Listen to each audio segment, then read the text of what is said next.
नमस्कार। मेरे चैनल में आप सभी का बहुत बहुत स्वागत है और आप सभी को गुरु पूर्णिमा की हार्दिक शुभकामनाएं। आज गुरु पूर्णिमा के अवसर पर मैं अपने श्रद्धेय गुरुजी अवधि के प्रख्यात कवि व महान फिल्मी संगीतकार स्वर्गीय श्री पारसनाथ भंवर जी, जो कि आज हमारे बीच नहीं है किंतु अदृश्य होते हुए भी वो जनपद के सभी वरिष्ठ कवियों, साहित्यकारों व संगीतकारों का निरंतर मार्गदर्शन करते रहते हैं।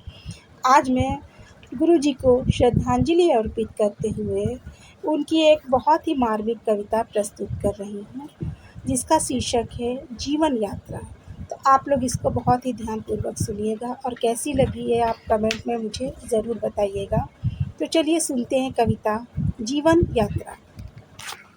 जीवन में यात्राओं पर होती रहती यात्राएं, जीवन में यात्राओं पर होती रहती यात्राएं, एक लक्ष्य के लिए बदलती जिनकी कई दिशाएं।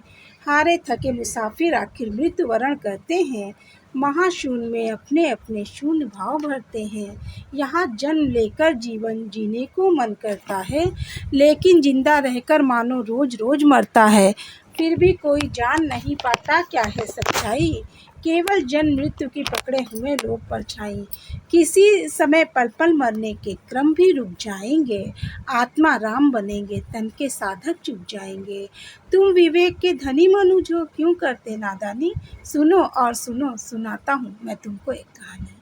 और अब आप लोग इस कविता को बहुत ही ध्यानपूर्वक सुनिएगा। रहता था दमिश्क में कोई बादशाह अलबेला, रहता था दमिश्क में कोई बादशाह अलबेला, बहुत बड़ा साम्राज्य संभाले था वो व्यक्ति अकेला। एक भयानक स्वप्न सवेरे उसको पड़ा दिखाई, सुंदर सी बालिका कहीं से उसके सन्मुख आई।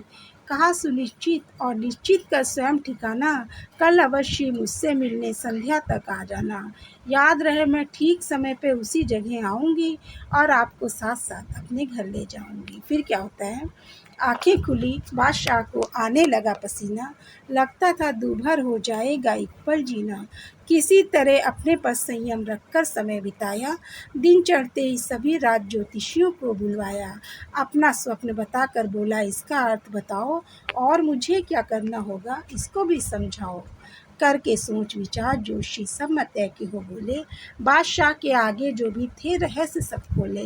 मृत्यु की सूचना लिए मृत्यु ही स्वयं स्वप्न में आई, स्वप्न स्वप्न सा नहीं स्वप्न के भीतर है सच्चाई।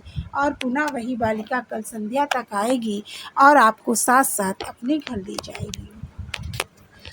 अब तो यही उचित है अच्छा सा घोड़ा मंगवाऊं। उस बादशाह ने क्या सोचा कि अब तो यही उचित है अच्छा सा घोड़ा मंगवाऊं, जिस पर चढ़कर दूर राज की सीमा से हो जाऊं। स्वामी भक्त रणधीर तेज तर्रार युद्ध का नाहर, बादशाह ने मंत्री से कहकर घोड़ा मंगवाया।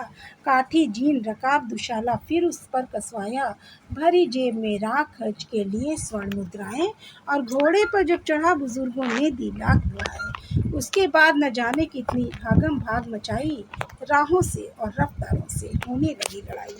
कटा दिवस ढल गई रात फिर आया नया सवेरा, उस पर भी सूरज की संध्या का डस गया अंधेरा। पर्वत का वनखंड और झरने का शीतल पानी, बादशाह ने देख वहीं रुकने की मन में ठानी। तब तक कोसों दूर हो गई थी दमिश्क की सीमा, भूखा प्यासा अश्व अब पड़ गया चाल से धीमा। पर्वत का वनखंड और झरने का शीतल पानी, बादशाह ने देख वहीं रुकने की मन में ठानी। घोड़े को जल पिला उसे तरु की छाया में छोड़ा, स्वयं हाथ मुंह धोकर ज्यों ही पीछे को मुंह मोड़ा। फिर वो क्या देखता है, देखा वही बालिका किए 16 श्रृंगार खड़ी थी, अंग अंग में बिजली सी सुंदरता भरी पड़ी थी, अंग अंग सुंदरता भरी पड़ी थी। सांसें लगी डूबने जैसे जल के बीच सफीना, बादशाह के माथे पे आया छलछला पसीना। अब तक मैंने सोचा ना था अपना पीछा आगा, और तुमसे बचने के खातिर मैं राजमहल से भागा। लेकिन मेरे पीछे जैसे धोकर हाथ पड़ी हो, इतनी दूर यहाँ भी आकर आखिरकार खड़ी हो। मुझे देख वो मुझसे बोली, तुम आज परेशान कुछ ज़्यादा, पर इसी जगह और इसी समय तो था मिलने का वादा। सब कुछ पहले से है निश्चित जीवन और मरण भी, सब कुछ पहले से है निश्चित जीवन और मरण भी, बदल नहीं सकता मानो इसमें निर्धारित क्षण भी। इतना कहकर मृत्यु बालिका ने फैला दी बाहें, बादशाह हो गया समर्पित भरकर लंबी आहें। रोज रोज राहें बदलो या बदलो नित्य दिशाएं, रोज रोज राहें बदलो या मत बदलो नित्य दिशाएं, पर सिर्फ सिर्फ मौत से भरी मिलेंगी जीवन की यात्राएं। और इसी के साथ मैंने 2 लाइनें लिखी हैं जिसको मैं प्रस्तुत करते हुए इस रचना की समाप्ति चाहूँगी कि कब तक रहेगा साथ किसी का किसी के साथ, कब तक रहेगा साथ किसी का किसी के साथ, क्योंकि पैदा हुई है मौत यहाँ ज़िंदगी के साथ। धन्यवाद।